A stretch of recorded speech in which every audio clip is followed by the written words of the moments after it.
one thing when you walk into the locker room at the Indianapolis Colts and you start talking to players, what you realize is that these are really good guys and that you're going to enjoy yourself having a conversation with each of these players. It's not pulling teeth for them. It's not pulling teeth for you.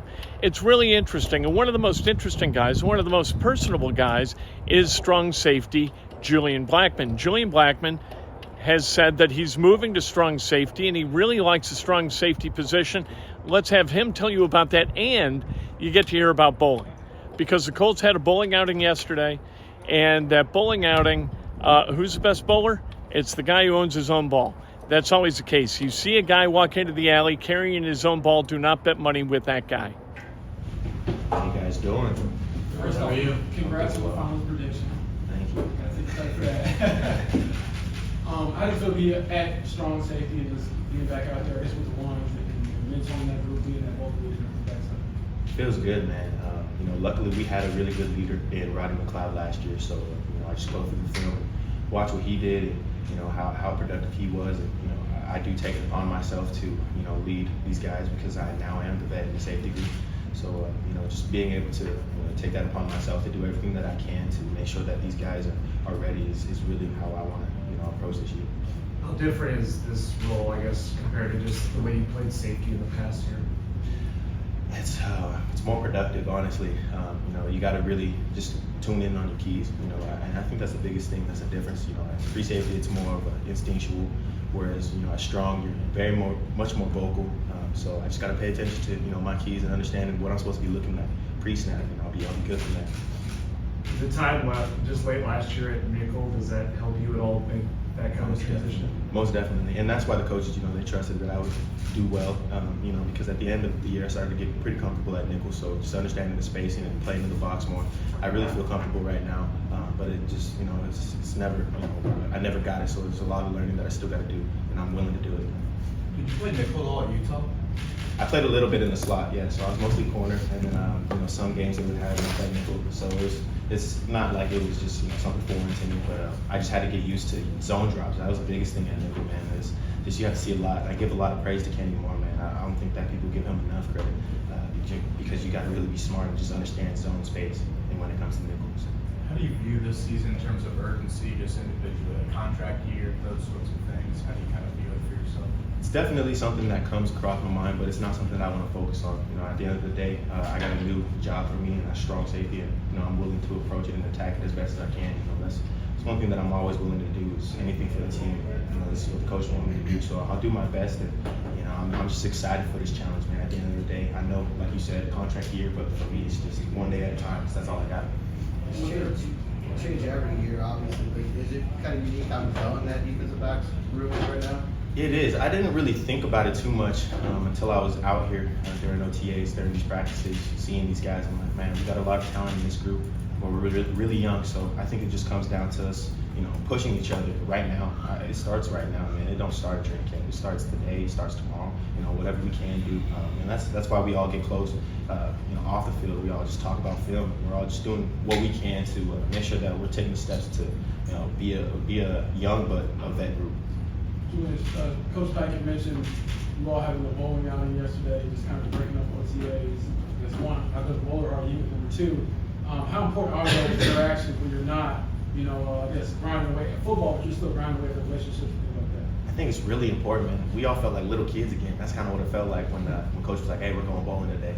Those are the kind of things that are really good for team camaraderie. We were just excited to be with each other, and I like how they separated the groups because it was guys that you didn't really bond with, offensive guys. So I was talking to a lot of guys and just learning about them. So I think that's really important. Just the same as the work, but you got to have fun as well. So that was really cool. Who's the best bowler on the team? Man, probably Coach Cato June. Honestly, Cato June was going crazy yesterday, but Blake Freeland, he's a rookie. He did really good too, but he brought his own ball, coach. So did Matt Gay. He said, "You're not gonna leave my ball." I saw him bring his ball, and I was like, "That's crazy. Like you have a ball in your car, that's wild." Into like the carrying case and everything. I'm not sure, but I saw Coach Cato brought out like his towel and everything was shining his ball. I said, "Oh wow, that's nuts." No, it's just pretty cool. It was pretty cool. Too much time, I was like, Yeah, I did not see that. Yeah, it was in my mind, but he was throwing strikes, so I was like, all I ain't gonna say nothing. From a defensive perspective, what has it been like facing Anthony Richardson, facing Gardner Minshew, and what they bring to this team, schematic standpoint, skill points? I think that they both are different just because, one's a rookie and then one's a vet who actually played with Coach Steichen, so kind of understands the offense a little bit more. And I think that he's the perfect fit to help Anthony, because this guy is the guy who can come in and get the job done. He understands what he needs to look at. He understands not to throw the ball where the defense is. That's the objective. So I think that they both play very differently, and there's a lot of growth for both of them. But I'm excited to watch both. As a defensive player, do you feel like you've gotten to know Anthony much yet?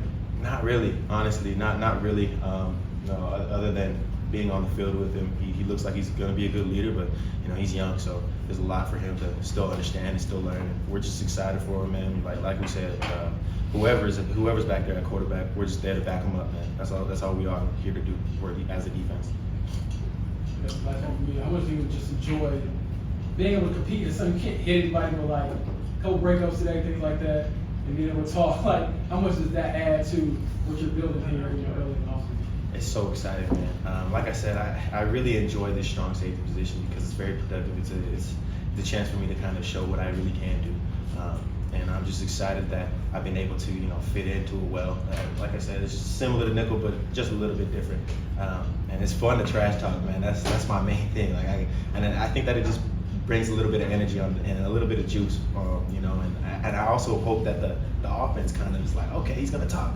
Okay, it's time for me. I'm about to go bombs on this dude. So that's like the goal. I'm trying to get them to also amp it up. But and I just love bringing juice every day because I think that we need it, man. Julian, when you say it's similar to nickel, you mean like closer line of scrimmage? Yeah, just very different, but very similar. Just because me and Kenny understand each other very well, and that just comes from last year playing nickel and understanding when I need to be on the opposite sides of him, when I need to be on the same side as him. So that's just basically what I mean, is being closer, because everything happens a lot faster when you're closer to the box. So just understanding where my eyes need to be, it also helped playing nickel. Just understanding where I should be looking. That's Julian Blackmon. I hope he stays healthy because he's a really good guy. He's a terrific athlete and a terrific football player and a fun guy to talk to. I hope that he can stay healthy. If he does, I think that Colts defense takes a level up, takes that step up. You put Nick Cross at free safety, Julian Blackmon at strong safety, Kenny Moore in the slot. I think that is 60% of the way to a very, very competent defensive secondary.